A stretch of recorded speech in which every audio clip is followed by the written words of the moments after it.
الحمد للہ وحدہ والصلاة والسلام علی من لا نبی بعدہ اعوذ باللہ من الشیطان الرجیم فلا تطع الکافرین وجاہدہم بہ جہادا کبیرا فلا تطع الکافرین، پس آپ کافروں کا کہنا مت مانیے، وجاہدہم بہ جہادا کبیرا، اور اس کے ساتھ ان سے جہاد کیجیے، بہت بڑا جہاد۔ گزشتہ آیت کے اندر ہم نے یہ بات پڑھی تھی کہ ہم نے ہر بستی کی طرف الگ الگ ڈرانے والا نہیں بھیجا، بلکہ ہم نے آپ کو تمام لوگوں کی طرف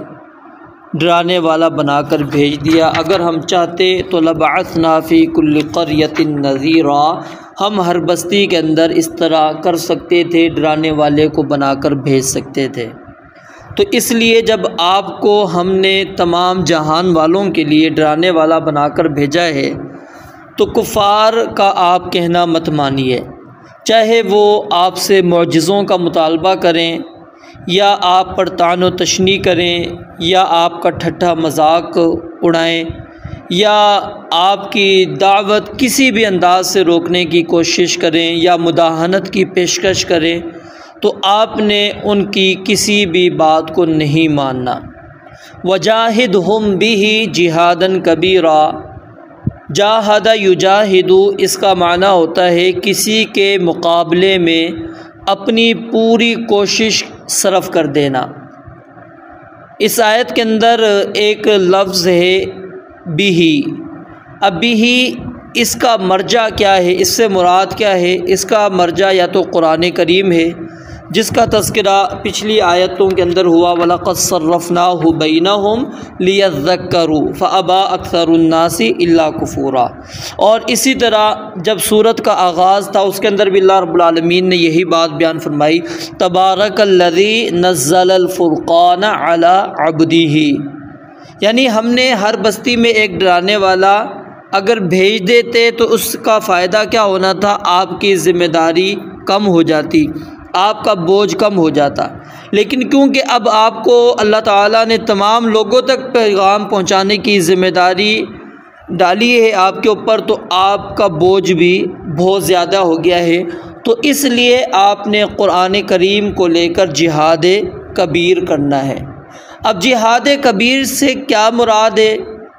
بظاہر تو اس سے یہی معلوم ہوتا ہے کہ اپنی آخری کوشش تک آپ نے صرف کر دینی ہے، لگا دینی ہے، یعنی دعوت کے ذریعے سے،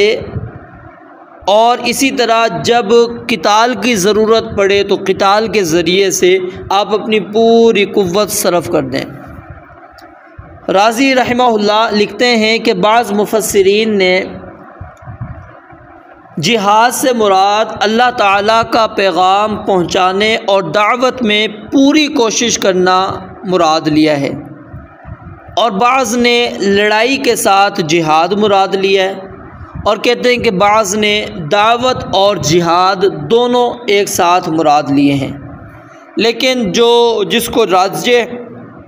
قرار دیتے ہیں وہ کیا ہے؟ پہلی تفسیر ہے کہ یعنی اللہ کا پیغام پہنچانے اور دعوت میں اپنی پوری کوشش کو صرف کرنا۔ دلیل اس کی کیا پیش کرتے ہیں؟ کہتے ہیں کہ یہ صورت مکی ہے، اور جو قتال کا حکم نازل ہوا ہے وہ ہجرت کے بھی کچھ دیر بعد نازل ہوا ہے۔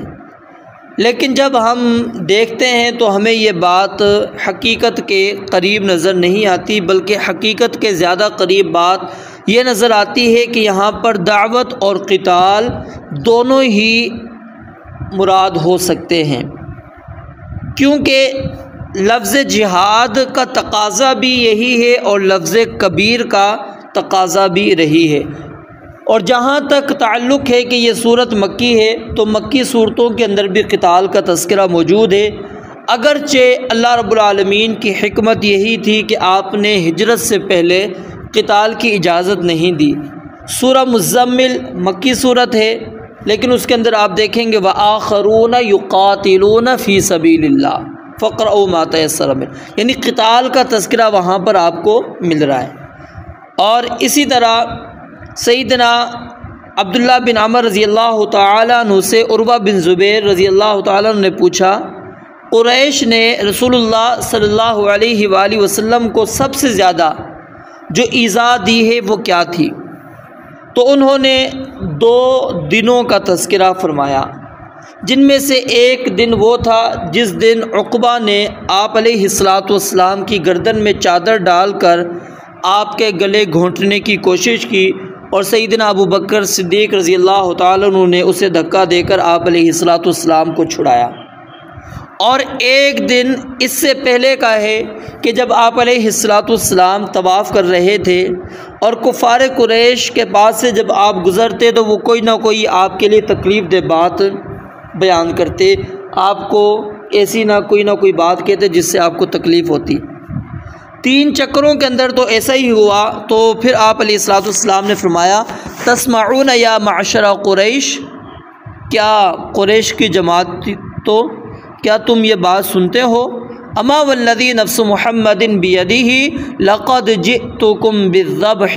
اس ذات کی قسم جس کے ہاتھ میں محمد الرسول اللہ صلی اللہ علیہ وآلہ وسلم کی جان ہے، میں تمہارے پاس تمہارے ذبح کا پیغام لے کر آیا ہوں۔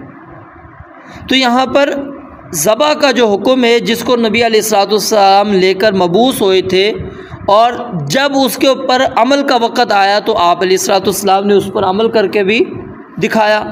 صحیح بخاری کے اندر روایت موجود ہے، امرت ان اقاتل الناس حتی یشہدوا ان لا الہ الا اللہ وان محمد الرسول اللہ ویقیموا الصلاۃ ویؤتوا الزکاۃ فاذا فعلوا ذلک عصموا منی دماءہم واموالہم الا بحق الاسلام وحسابہم علی اللہ۔ یعنی آپ علیہ السلام نے کیا فرمایا کہ میں لوگوں سے اس وقت تک قتال کرتا رہوں گا جب تک کہ وہ مسلمان نہ ہو جائیں، اللہ کی وحدانیت کی گواہی نہ دے دیں، محمد الرسول اللہ صلی اللہ علیہ وسلم کی بعثت کو تسلیم نہ کر لیں، نمازوں کو قائم نہ کر لیں، زکاتیں ادا نہ کرنا شروع کر دیں۔ اگر یہ کام کر لیں گے تو انہوں نے اپنے مالوں کو اور اپنے خونوں کو مجھ سے محفوظ کر لیا، اور اگر نہیں تو پھر نہ ان کا مال محفوظ ہے اور نہ ہی ان کے خون محفوظ ہیں۔ یہ نبی علیہ السلام نے واضح طور پر اس کے اندر بات بیان کر دی کہ مجھے اللہ رب العالمین نے لوگوں کے قتال کا حکم دیا ہے کہ میں لوگوں سے لڑائی کروں۔ تو زیادہ تفسیر بہتر یہی ہے کہ یہاں پر جہاد کبیر سے مراد ہم دعوت اور قتال دونوں مراد لیں۔ اس کی ایک اور حدیث سے آپ وضاحت سمجھ سکتے ہیں کہ جب نبی علیہ السلام سے پوچھا گیا کہ ای الجہاد افضل، کہ افضل ترین جہاد کون سا ہے، تو آپ علیہ السلام نے فرمایا من احریق دمہ وعقر جوادہ، کہ جس شخص کا خون بہا دیا گیا ہو اور اس کا گھوڑا کاٹ دیا گیا ہو۔ یعنی کہ مطلب کیا ہے کہ جو سواری لے کر وہ گیا وہ بھی شہید ہو گئی اور وہ انسان خود بھی شہید ہو گیا، تو یہ افضل ترین جہاد ہے۔ اور اسی طرح طارق بن شہاب رضی اللہ تعالیٰ عنہ بیان کرتے ہیں کہ ایک آدمی نے اس وقت نبی علیہ السلام سے سوال کیا جب آپ رکاب میں پاؤں رکھ چکے تھے، ای الجہاد افضل،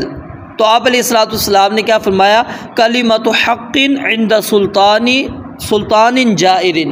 کہ حق بات کہنا کسی ظالم بادشاہ کے پاس۔ تو اب غور کریں آپ، پہلی حدیث کے اندر انسان اپنی جان کو اللہ کی راہ کے اندر قربان کر رہا ہے، اس کو بھی کیا کہا گیا، افضل ترین جہاد۔ اور دوسرا کلمہ حق کہنا، کلمہ حق کہنا، حق بات کہہ دینا ظالم بادشاہ کے سامنے، یعنی دعوت اور قتال دونوں، اس کو نبی مکرم علیہ السلام نے کیا ہے، افضل ترین جہاد کے اندر شمار کیا ہے۔